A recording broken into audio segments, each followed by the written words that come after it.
कुमारदा dam, वहीं पे मैं ले जा रहा हूँ आप लोगों को। वहीं मैं शूट करके आप लोगों को सब ये डैम वगैरह पानी वगैरह सब मैं सब दिखा रहा हूँ। तो वहाँ यहाँ से कम अभी मैं यहाँ पे हूँ मैनपाट छत्तीसगढ़ में। तो यहाँ से वहाँ जाने के लिए कम से कम किलोमीटर 15-16 किलोमीटर होगा। वहाँ ले जा रहा हूँ, देखिए।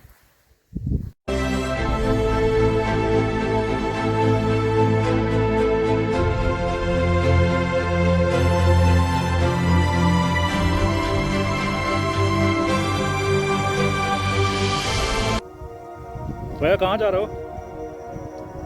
बस अच्छा, ये कौन सा पड़ता है ये जगह? ये सर ये मेन पार्ट है, अच्छा, मेन पार्ट है। छत्तीसगढ़ का शिमला कहते हैं इसको, अच्छा अच्छा अच्छा। Main part.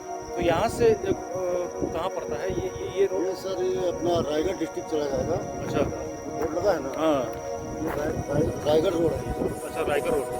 अच्छा, मेरे को कुमारदा जाना है तो? कुमारदा जाना है सर, तो यहाँ से आपको 12 किलोमीटर है यहाँ से। अच्छा, कुमारदा ग्राम। कुमारदा। जी। ठीक है ठीक है ठीक है।